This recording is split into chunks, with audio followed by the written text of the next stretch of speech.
Welcome to Armchair Expat, the podcast meant to get you out of your lazy boy and into your new life abroad. I'm Shannon Acton, founder of Bargain Homes Abroad, and I'm riding shotgun as we chase the dream of life beyond borders. Each episode, we'll hear stories from people who've left their comfort zone to explore the world. They'll share their highs, their lows, and their in-betweens, all meant to lovingly light a fire under your bum, so you can stop dreaming about it and start living it. So if you're stuck in your comfy recliner, scrolling through dreamy destinations, wondering what if, it's time to swap that raggedy old armchair for a one-way ticket. Let's freaking go, people.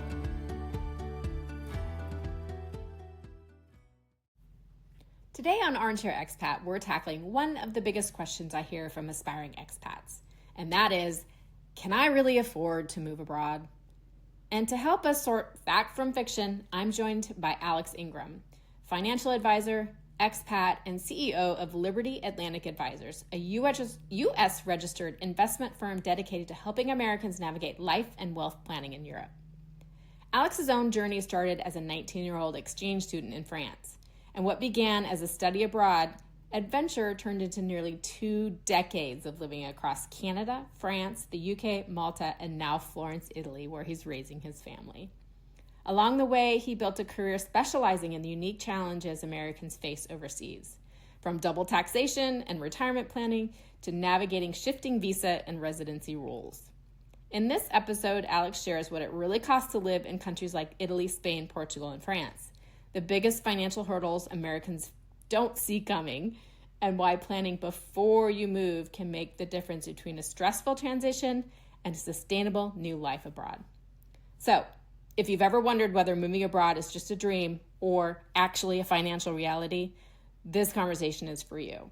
And before we dive in, let's hear from our sponsor, Kiero.com. Think buying a property abroad is only for the wealthy? Think again. At Kiero, they prove it's possible to find your dream home at a price you can actually afford. Every month, their experts update dedicated budget property listings pages for Spain, Portugal, France, and Italy, spotlighting the best bargains on the market right now.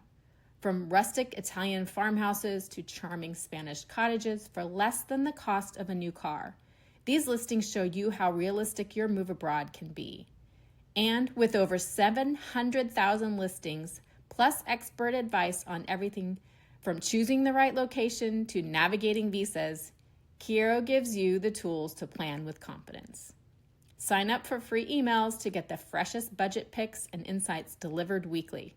Start by exploring their new updated Budget Homes for Sale in Italy article at Kiero.com. Hello, Alex. Welcome to the Armchair Expat podcast. Yeah, great. Thanks for having me. Happy to be here. I'm so excited to talk to you today because we've had multiple conversations before, but this is the first time you're on the podcast. So why don't we just start with where you're from originally, and then how you got to be abroad in several places that you've been so far. Yeah, absolutely. So I'm originally from Alaska, grew up around Seattle, so from the West Coast. The first time I moved abroad was I was an exchange student living in France when I was 19. And I was kind of like the exchange student that never came back. I met a girl, fell in love, stayed in France for as long as I possibly could. Ended up coming back. I was going to school in San Diego at the time. We had a quick pit stop in San Diego, and then we started kind of a journey of moving around the globe with the intention of ending up back in France. So I went to business school there. I did a master's degree in France, and that kind of launched a new adventure for us. So the girl I fell in love with is now my wife, thankfully, almost 18 years later, and we have a couple of little boys. But yeah, my initial foray was like that very stereotypical exchange student. It seems like so many people I've talked to did that, right? Like that's kind of their first real experience with moving abroad. And I think that's it's such a thing to point out. It's such an interesting kind of pathway. So tell me a little bit about after you were in San Diego and then your first move abroad was where? So after San Diego, we ended up in Canada, in Vancouver. So I grew up close to Vancouver, but it is a completely different country and a completely different culture. And my wife had actually lived in Vancouver before. So Oh, it wow. was she's much better traveled than I am even. So it was a nice, safe landing spot for both of us.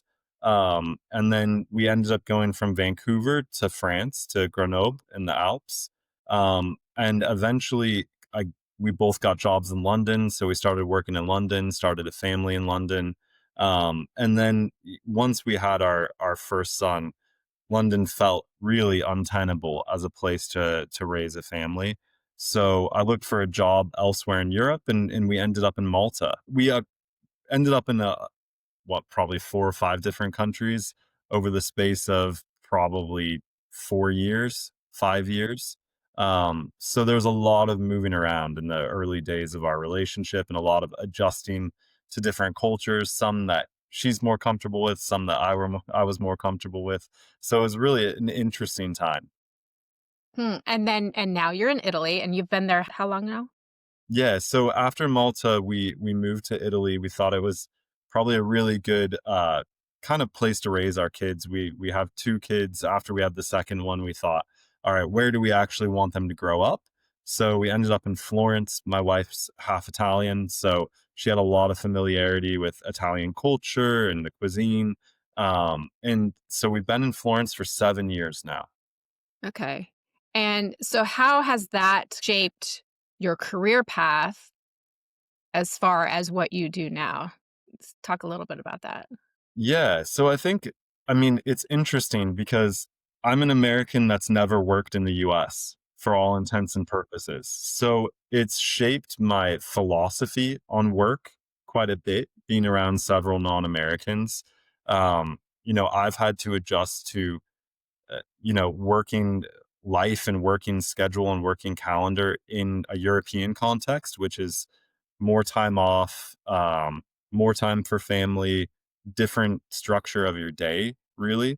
And the way that it's shaped my career is really, I mean, I've always felt this strong attraction towards still working with and helping other Americans. But throughout the course of my career, I started off in wealth management in London, then wealth management in Malta and kind of EU wide. So I got the perspective of working in several different countries, whether it's Portugal or Spain or France, and knowing the tax jurisdictions, knowing the hurdles in each of them.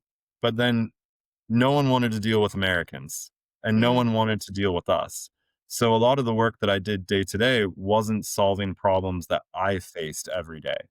And I think when you feel really detached from your work, it can be unfulfilling to a certain extent. Like you feel like you're not speaking to your own community. And Americans, especially 10, 15 years ago, when we were abroad, we had all of these financial problems. We had banks that didn't want to deal with us. It was hard to save for retirement. And no one wanted to guide us. No one wanted to take the risk because we have all these tax problems that we come with. Since we have citizenship based taxation, we've got issues around PFIX, so passive foreign investment companies.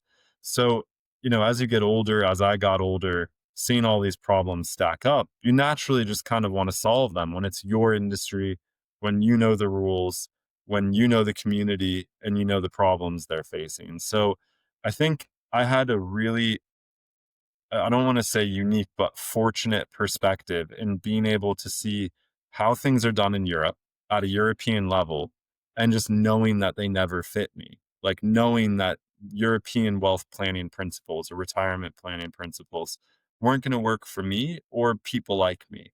Um, and so that was great. That was interesting. It taught me a lot of lessons. Oh, no kidding. I want to step back and touch on a little bit. Earlier, you said something about dealing with, not necessarily dealing with, but having a different perspective as an American, right? But doing business in Europe.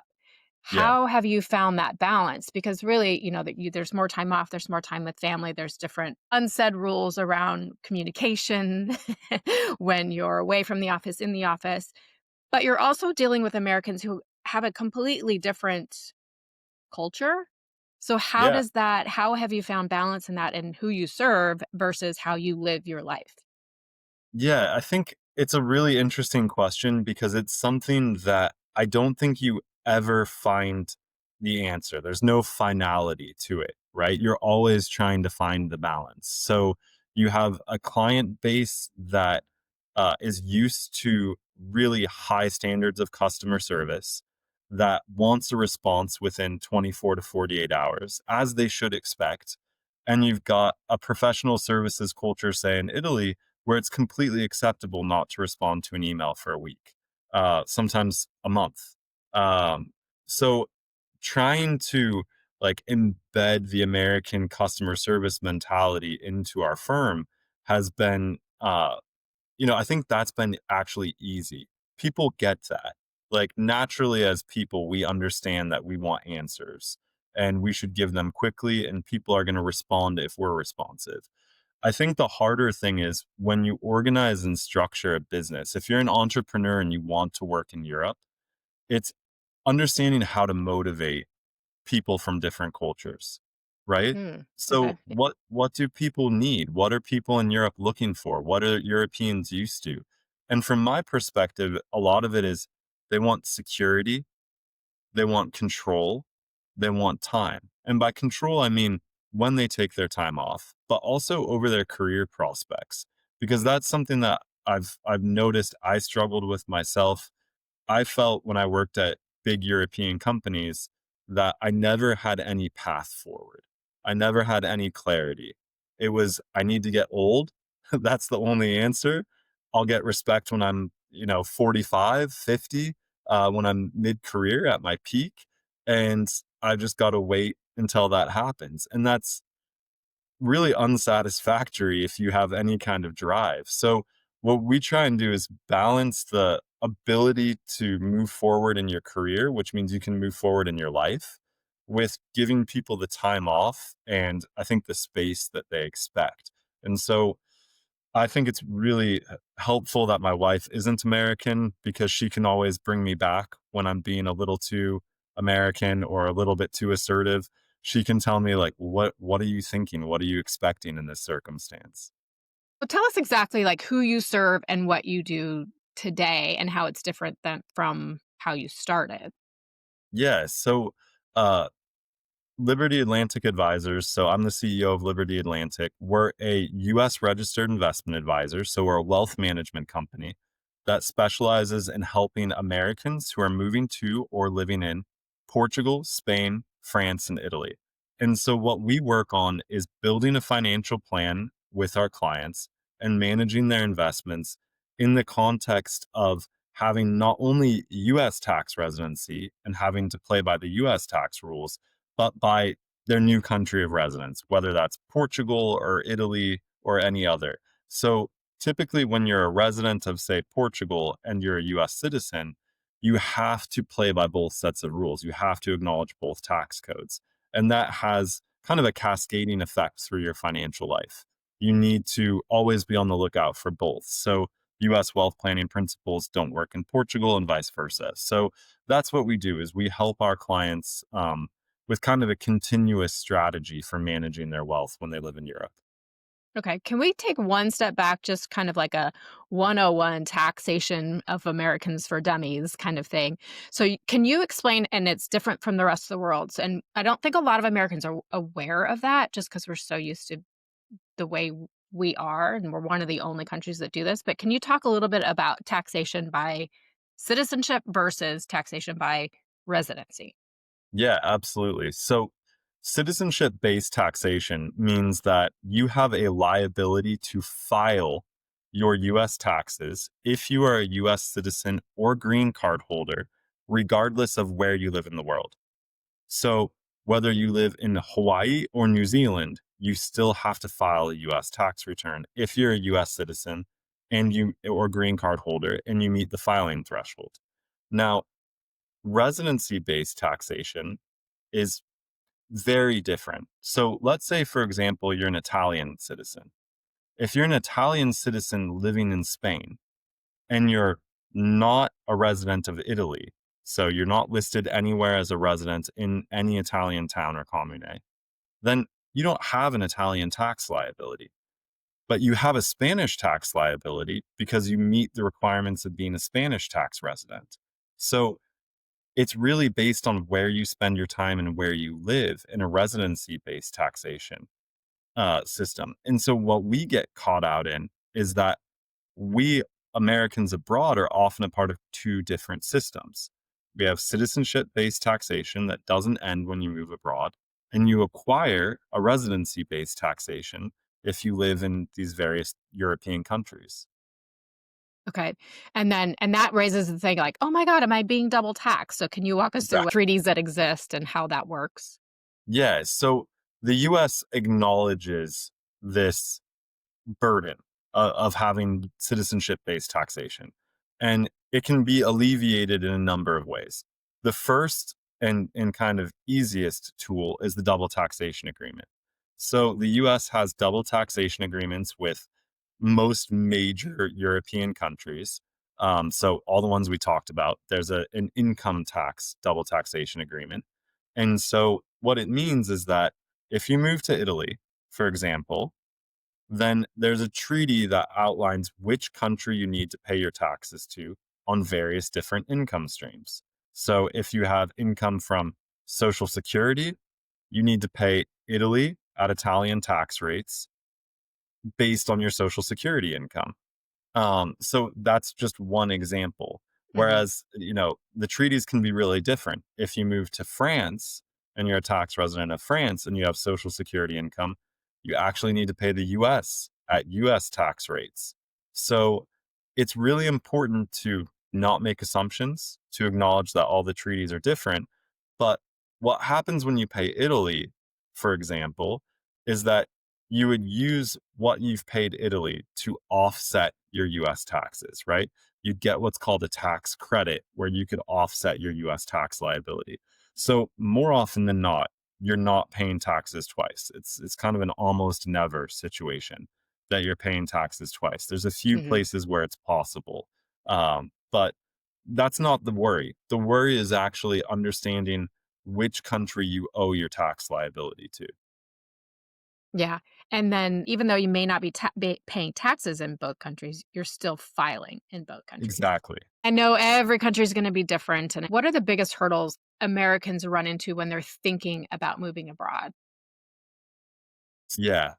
So I think there's a few hurdles that are important that come up. The most common thing is they're facing a lot of misinformation right now.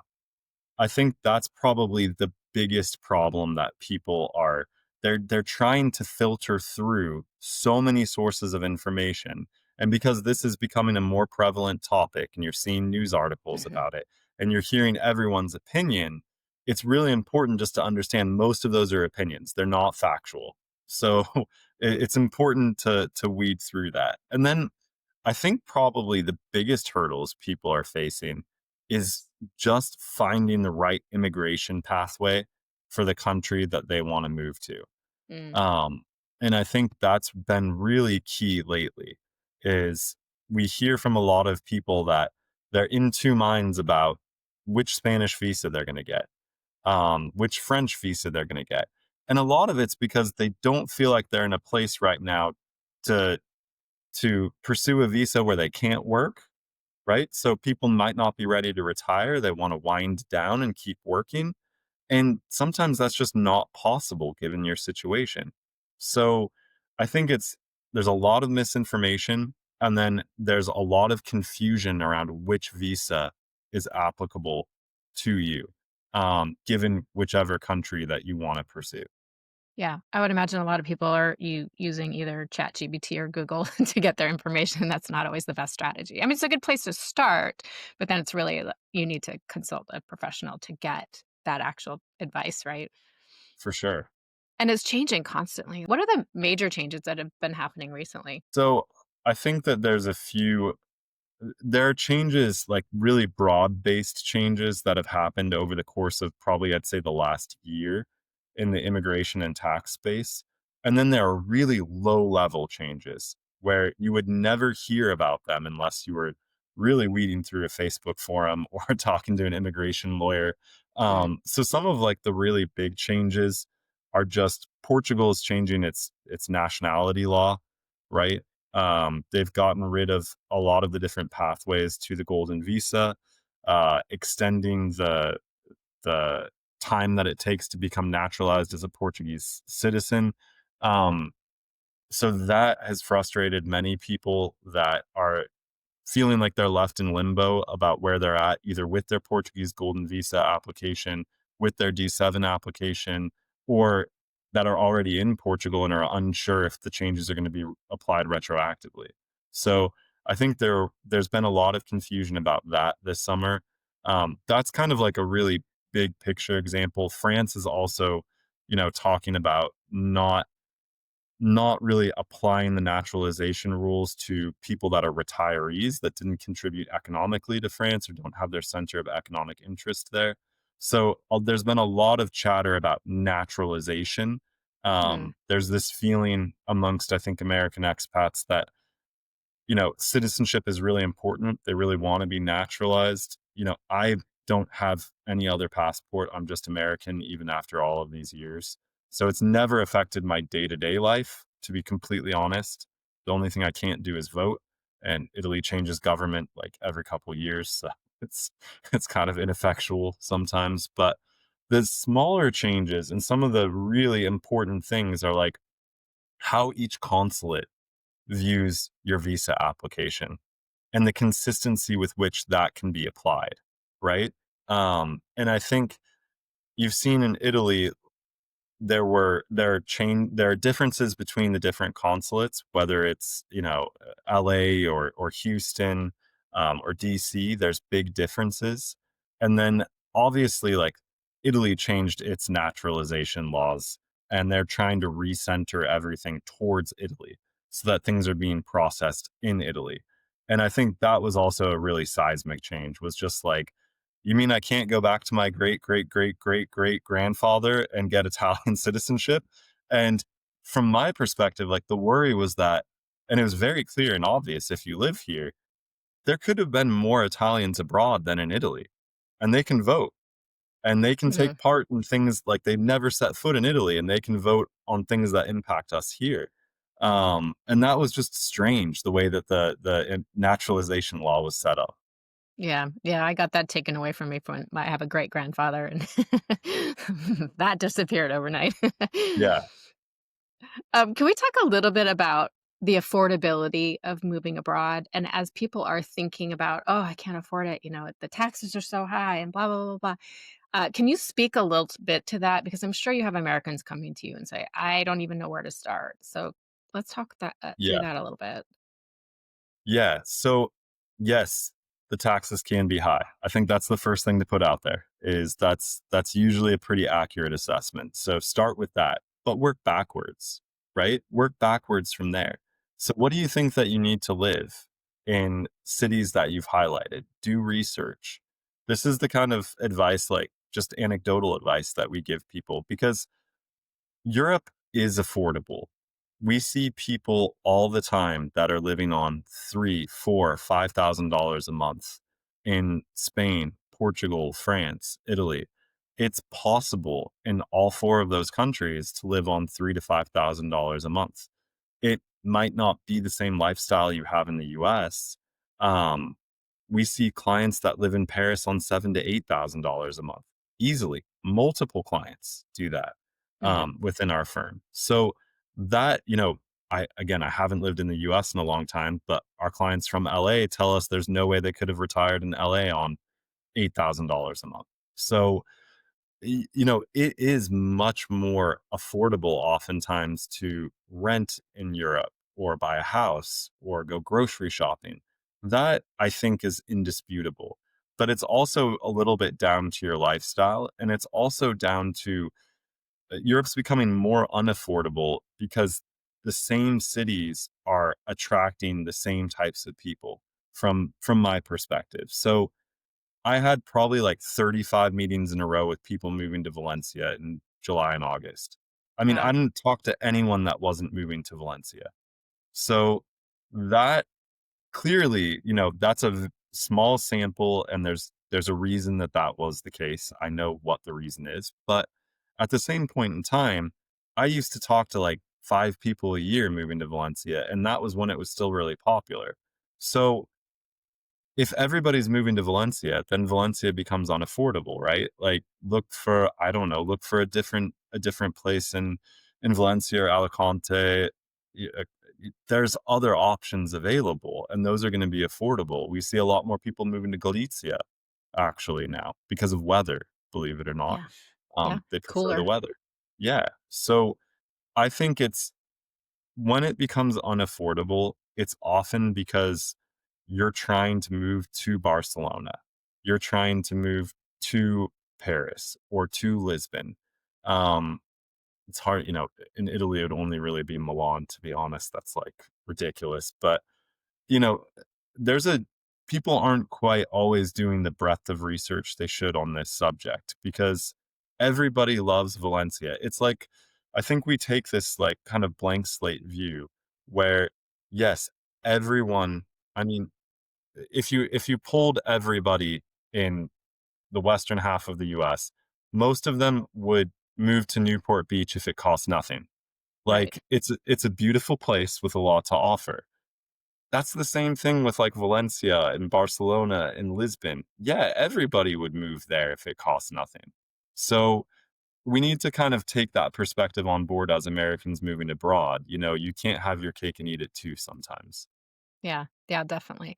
So let's concentrate a little bit on each one of those four countries that you concentrate on, and we'll give a high level overview of what's available in each country as far as kind of the visa options and what you recommend, the tax regimes and stuff like that. So one, let's Yeah. start with Italy, since that's where you're at.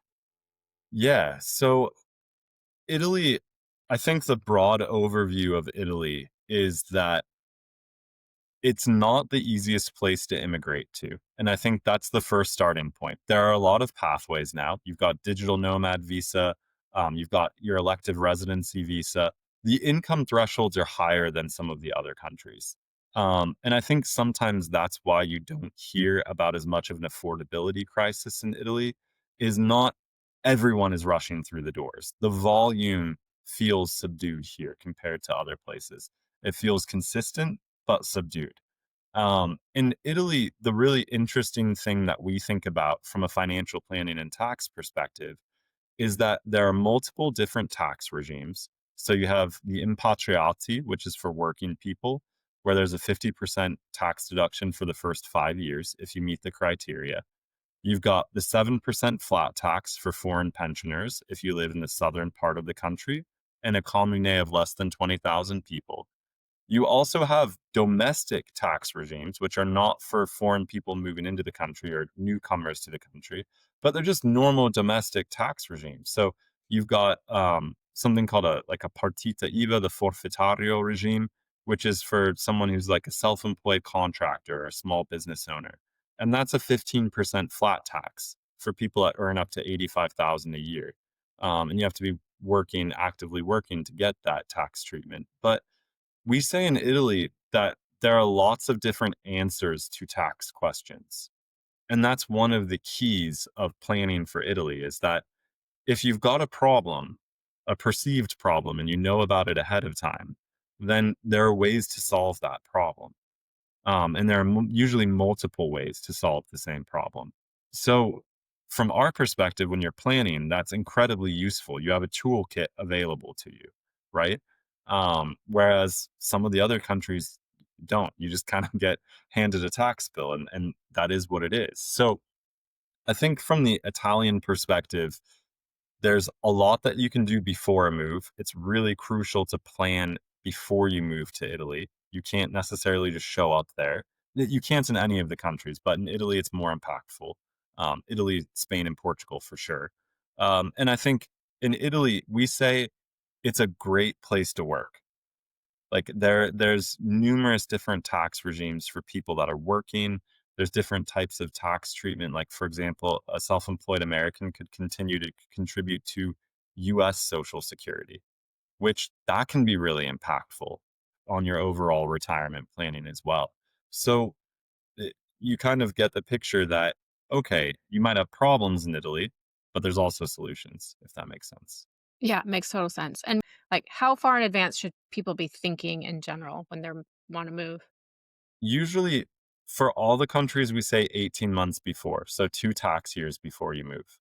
Okay. And why is that? Because if you need to make significant changes, you don't wanna take the tax hit all in 1 year. So, Gotcha. especially for someone like in your circumstances, right? You're in Southern California, you're in a high tax state. There's not a whole lot you can do in 1 tax year given the way that state taxes work in California. So you might need a couple of tax years in order to restructure things and set them up for Italy. Okay, that makes sense. And so let's move on to what? Pick a country. Which one do you want to go next? So let's just go west. Let's go with France because Okay. Um, there's Italy and France are an interesting contrast in comparison. So in France, the double taxation agreement is completely different than in any other country. So it gives the US the right to tax you on your social security income, your 401k or IRA distributions, uh, some capital gains tax, dividends, and interest. They can all be taxed if structured the right way by the US at federal tax rates. So you can see if you're a retiree, if you're someone who's living off of passive income from investments or social security or IRAs, France is a really great choice because you're dealing primarily with a US tax liability. There might be some instances where you have to deal with like a French Puma tax, which is a contribution to the health system. Um, but France in general is really tax efficient for people that worked in the US, had their careers in the US, built up big retirement accounts, might have Roths because Roths aren't tax free in Portugal, Spain, or Italy, but they are in France. They also are in Belgium, Malta, and the UK. But those are tax treaty specific things. And so Hmm. France can be a really strong choice. It's also really attractive to a lot of people coming from places like New York and California because if they structure things right and they lose their state tax residency over time, they actually pay less taxes sometimes in France than they might in their home state. So uh, that's just like one of the interesting components of moving abroad. Like, did you ever think you could pay less tax in France than in the US? So France, there are some really key pieces though. Estate tax is really difficult. So that needs a lot of foresight and planning. Trusts are kind of difficult to just deal with in general in France. So you need to make sure that you've got a plan for how you're going to move to France and deal with a trust that you are either the settler or a beneficiary of. So there's definitely some planning to do in France, but probably out of all the big 4 countries, if you're retired, it's kind of the one that you could show up in and be like, "Oh, really? There's almost no tax impact to me." And so for anyone who's not of retiree age, what does it look like in France? So that's a little bit different too. I mean, there are more, let's say, special tax schemes. France has its own kind of impatriati that's not as broadly applicable as Italy's, where you get tax deductions from moving there, not having been tax resident. But France, it's really all about what is your contractual status, right? Are you self-employed? Can you be a micro entrepreneur? How does that interact with your visa? Does your visa allow you to work? Because that's really important in France. A lot of people make assumptions that certain visas allow them to work, and in reality, they don't or they could run into trouble when they're doing a renewal. So we always try to recommend people talk to multiple immigration lawyers, make sure that you understand and advocate for yourself if you want to continue working. And then the tax piece can fall off of that in some ways. Like, okay, are you a micro entrepreneur? So you get a certain amount of deductions kind of automatically. Um, and that's for, again, like contract workers or self employed people. Do you have a US company? If so, really, really important to make sure that you get advice on how to structure that ahead of time because there are some tax savings that you could potentially have there. The other really big piece in France is if you're a big property person, if you're a big commercial property investor, uh, red flags. Like, do your homework. Property is not the most tax efficient investment for European or for Americans in France. So, do your homework. Understand what it means. I've heard uh, conversations from tax colleagues where they've just said to people like, this probably isn't for you. Your asset base just doesn't fit France in a way that you're gonna like. If Yeah, that makes sense. That makes sense. Okay, Spain? What about Spain?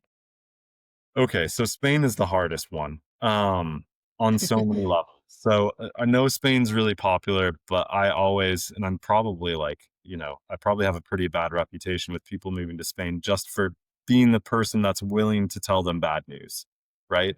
So, Spain is a regional tax system. Italy is too, but it's not very impactful. In Spain, it's really impactful. So, it's like the US. Each region has its own tax regime. There's also a federal tax regime. So the impact at a regional level isn't so much on income tax, it's on wealth tax and succession tax. So what we think of as estate tax, but slightly different. And so the different regions have different wealth taxes or succession taxes, and different income taxes to varying degrees. So for example, if you're someone that has a significant amount of money in your IRA, let's just use a round number and say you've got 5 million and you did fantastic retirement savings. That could be problematic in Catalonia. That could be really problematic in Catalonia for wealth tax purposes. It wouldn't be as problematic in Andalusia or Madrid because they have different wealth tax exemptions and different rates that start at different levels. So that's really important to acknowledge in Spain is that there's an inconsistency based on where you live. So that makes it hard to plan for sometimes. Second, it's just the most inconsistent tax country in Europe. So when you have, and I think this is just natural, when you have regions that are fighting for autonomy at a political level, whether it's Catalonia, whether it's the Basque region, um, and they're constantly kind of at odds with Madrid, clearly they need to raise tax revenue to further their own regional goals, right? They're not ever going to agree with the federal government on who should be collecting what tax and why. And what that does is it creates a significant amount of uncertainty, right? So tax policy at a federal level is reacting to tax policy at a regional level and vice versa. And so different laws start changing. So a great example was Andalusia a few years ago got rid of their wealth tax. And so Andalusia is very popular, very attractive place to live. You've got Malaga, Marbella, the coast is gorgeous. So obviously that was going to have an impact on where in Spain people lived. And the federal government came out, I think maybe a week later, and instituted a federal solidarity tax that essentially replaced a wealth tax for regions that didn't have it. So you can see how there's just a lot of jockeying back and forth. Yeah, yeah. Is it fair to say even moving somewhere that says and when Andalusia, you move there because they got rid of the wealth tax and they implement something else. It's not like you're grandfathered into something. You have to go with No, you whatever the you have to go changes. with the change, and Okay. that's one of the keys in Spain is, like, I've seen them apply things retroactively, like, a long Oh, time ago, but okay. I've I've seen them apply certain things retroactively. Um, Hacienda, the tax authority, is also, they're really good. I mean, I had someone describe them like that the other day, and it's true, they're really good. They're really good at collecting taxes and figuring out what you've done wrong on your tax return. So it's an aggressive tax authority, which as Americans, you know, we're not used to that, not with the IRS constantly having changes at several different levels. So we're used to a passive tax authority for the most part. So Spain is also high tax. Like the treaty is that you're going to pay Spanish taxes on your social security, on your IRAs, on your capital gains. If you're working, high levels of income tax can kick in pretty low. They've got the Beckham regime, which is a beneficial tax regime for people that are still working. So I suggest to everyone that you check that out with a tax advisor as you're going through the research process. Anything else we should know about Spain? Um, I have people ask me a lot, is Spain still like worth it after you look at the tax situation? And the answer is usually yes. For most people, it still is because it has things that are unique, right? A unique culture, a language that for many Americans they speak as a first or second language. Um, it has a huge amount of like diversity and variation with all the islands and all the mountains. So, and the cost of living is really pretty low in a lot of these places. You know, outside of the Valencia or the Barcelona or the Marbella, you're going to be fine. So, it's not about being scared of the taxes. It's just about knowing what's coming so that you can budget accordingly. Okay. Okay. And so what about the last one, Portugal? Yeah, so Portugal has I say it's become more like Spain over the years. So Portugal used to be, you know, when I first started in the industry, pretty sleepy, pretty quiet, very popular amongst like Portugal evangelists and zealots who would be like, you know, it's great, yeah, the beaches, the Algarve, you know, Lisbon's a great city, and then everyone else kind of found out about it. Mhm. And, you know, they implemented really attractive immigration regimes, the really attractive tax regime, the NHR, non habitual residency, which for all intents and purposes has been closed, doesn't exist. NHR 2.0 is a completely different thing, targeting a completely different group of people.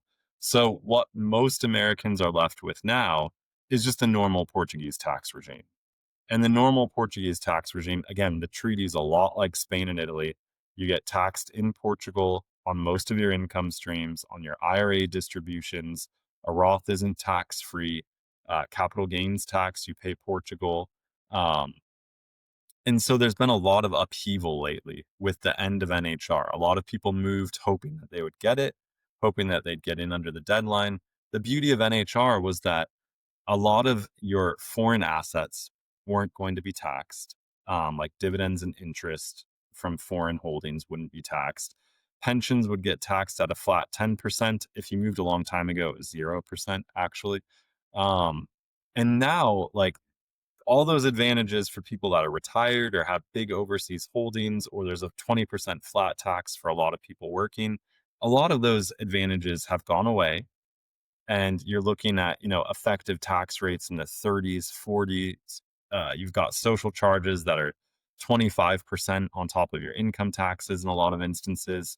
So it's possible to pay an effective tax rate in Portugal if you're working of 50, 55%. Mm. Um, and, you know, that's possible too in other countries like France. But in Portugal, I feel like a lot of the people that are moving there were sold on principles that existed previously, and it gets really confusing because people are still talking about NHR and it's just not the same thing. They're selling something that's long ago expired now. So Portugal is a really good place, um, for it has lots of advantages tax wise, but primarily, you know, if you've looked at Spain and thought, hey, the wealth tax is really throwing me off, you know, I fall into the wealth tax category. The succession taxes aren't appealing. Portugal doesn't have a wealth tax, and it doesn't have significant inheritance taxes that anyone would be worried about. So Portugal's a really good option for people that their asset base might be taxed too heavily in Spain, and they're not really worried about income tax, and they're just, you know, moving across the border and don't have a wealth tax liability, right? So, Portugal nowadays, I think, is going to attract a really high net worth client, Mm. that Nice. gets put off by wealth taxes in other places. Okay.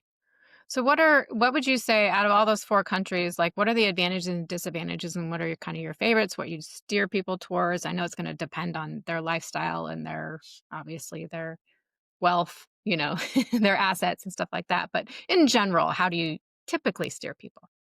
Yeah. So, if you're working age, so say that you're completely agnostic about where you end up, right? If you're working age and you've got a pretty good high paying job, especially if you own your own business, Italy's a really good place.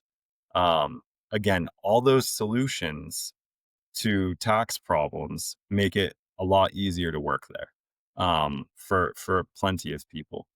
So we have kind of a saying: it's work in Italy, retire in France, and then die in Italy. because Italy has almost no estate taxes. Like it's very, very small. It's nothing to be concerned about. So between those two, that's kind of the cadence. Is France is great for retirees. France always wins tax wise for someone who has a large asset base or is a retiree. Inevitably, France is going to win, unless you have big commercial property holdings. Italy is great if you run a business, if you're working. Spain's great if you run a business or you're working and you can get the Beckham regime. Spain's also great for people that have large after tax asset bases. So you've got an investment portfolio that's just in a brokerage account. Great. Spain has really low capital gains tax rates compared to the rest of Europe. So we often find people that are like, hey, I've got $1 million in a savings account or an investment portfolio. Great. Spain's perfect for you. That's one of the best places that you can end up, aside from France, maybe. And then Portugal's got that just right balance and mix. So if your wealth is significant, you're going to have a wealth tax in other places. Um, if you're worried about like the mix of your holdings, so maybe you've got property, IRAs, investment accounts, Portugal is great for that because there's a little bit of maneuverability. Um, there's no wealth tax, there's no succession taxes. So there's a lot that you can do in Portugal. It's just don't come looking for a tax break in Portugal anymore. That's the key. Okay. Okay. From your experience, where do people get the biggest surprises that they aren't expecting once they move abroad? Oh, I think that there's a few things. I think sometimes it's just like one is the customer service, like we talked about earlier. So just that lack of kind of upfront customer service or professional help can be really frustrating. That can be really surprising.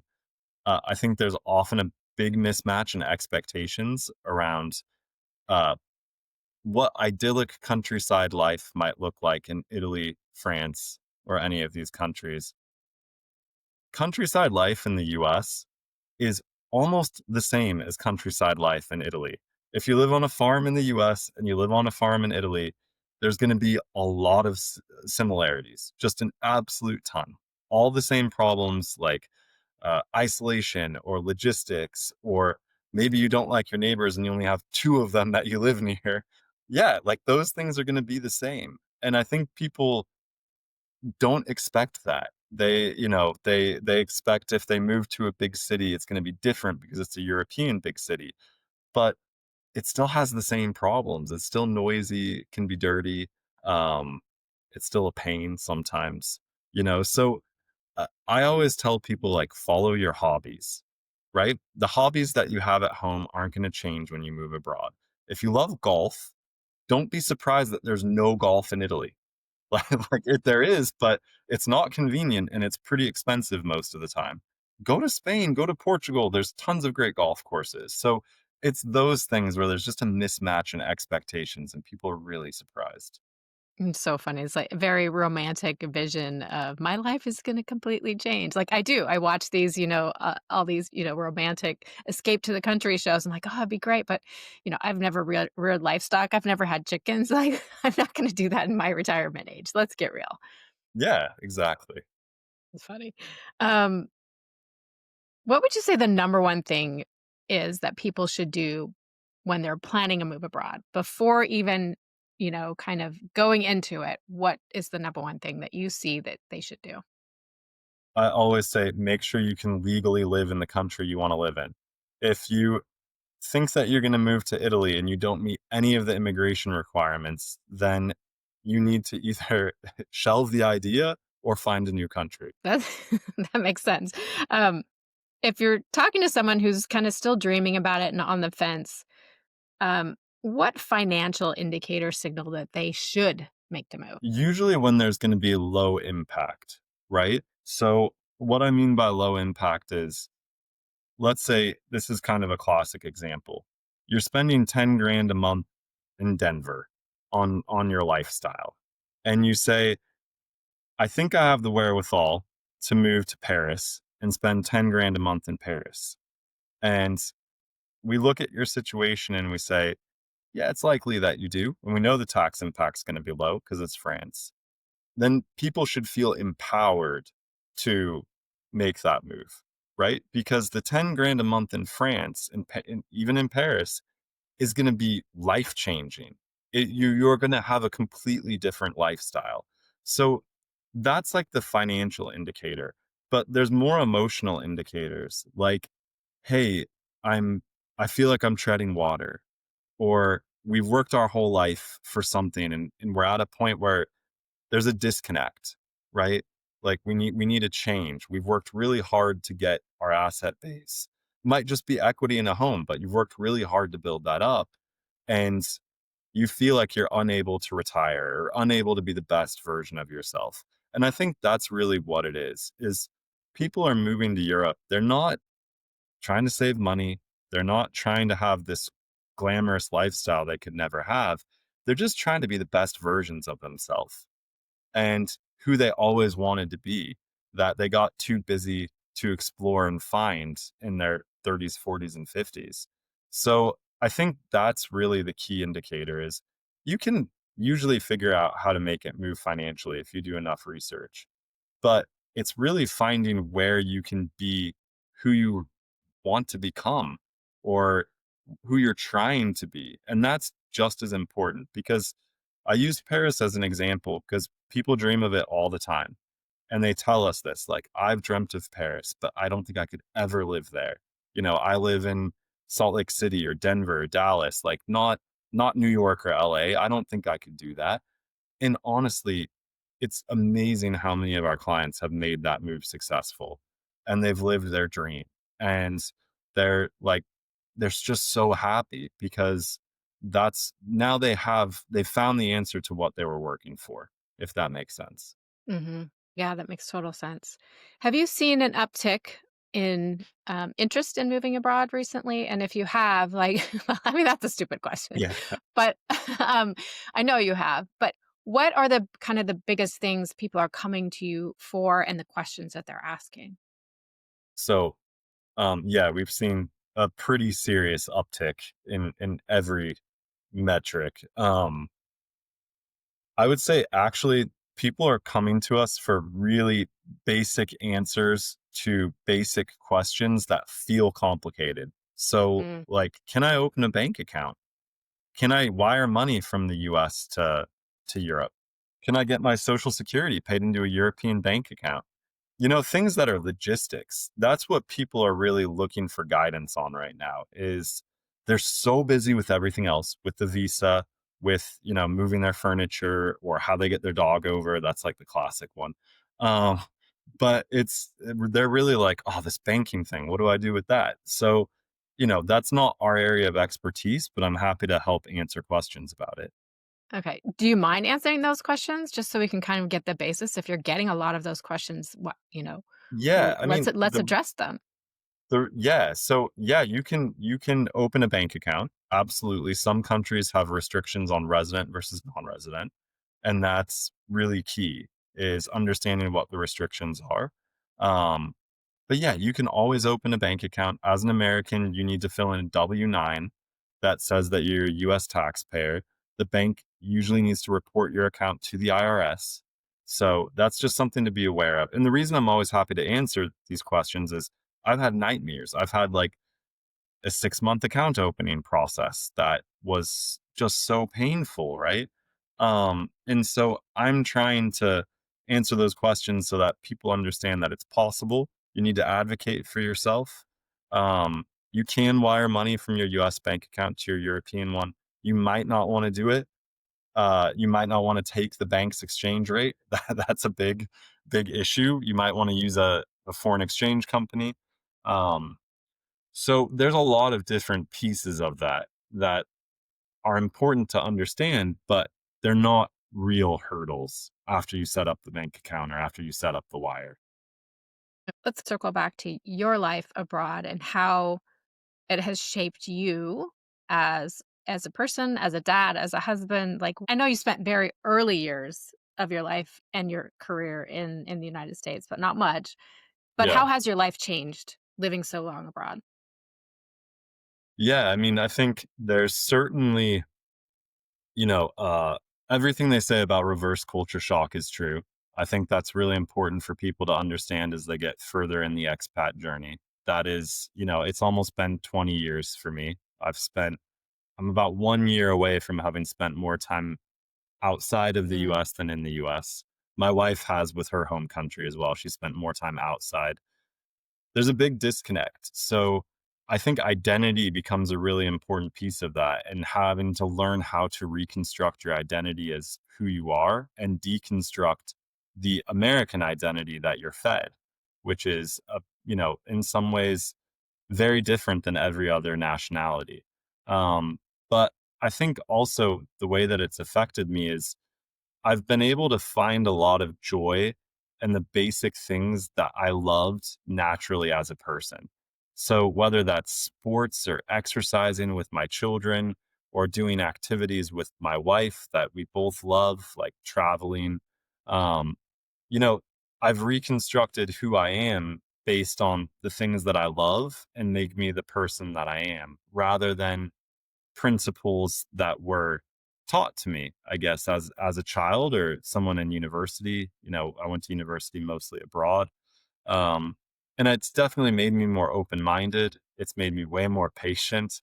Um, I don't I don't have the same sense of time.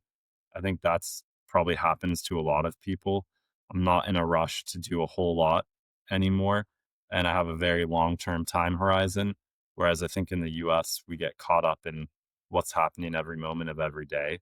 So, I think it's very grounding to have lived in many different countries. You have to be extremely self-aware of who you are and what your deficiencies are and what your strengths are so that you can communicate to people no matter where they're from on just who you are and what's important to you. And what would you say, kind of the last full circle question, anyone who's thinking of moving abroad and making that leap, what advice would you give them?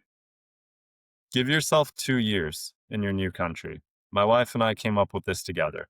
If you don't give yourself 2 years, you've done yourself an injustice because the first year, no matter where you move to, it happened to me in Canada. So just to be very, very clear, like if it can happen in Canada, it can happen anywhere. The first year is very up and down. It's very exciting. There's lots of new things. You're making new friends. It's an emotional roller coaster. You're going to cry, you're going to laugh. It's going to be hard. You don't have a routine in the first year. The second year you establish a routine. You have a community. You have friends. After the second year, you can look back and say, I've been through the roller coaster. I can figure out and actually assess whether this has been a good idea or not. And honestly, for a lot of people, if it hasn't been a good idea, it doesn't mean go home. It doesn't mean give up. It just means adapt and move on. And it could mean a different country. Take it from someone who's lived in seven. It could just mean a different country. Yeah. Yeah, absolutely. So if we haven't scared everybody off, or actually we probably have scared them to the point where like I need help. Where can everyone find you and reach out to you? Yeah, so the best place is just our website. So it's www.libertyatlantic.com. Okay, great. Thank you so much for joining me today. You're a wealth of information. I love your life experience and your philosophy and your outlook and aspect of life. So thanks for joining us, Alex. Yeah, thanks for having me, Shannon. And that's it for today's episode. Thanks for listening and spending some time with us. I hope you enjoyed the conversation. Make sure to follow the show and leave a review. It will really help others find us. And if you're dreaming about a life abroad or already living it, I'd love to hear from you. You can connect with me on Instagram at bargainhomesabroad or on our website, www.bargainhomesabroad.co. Until next time, keep exploring, keep dreaming, and I'll see you back in the armchair soon. Bye-bye.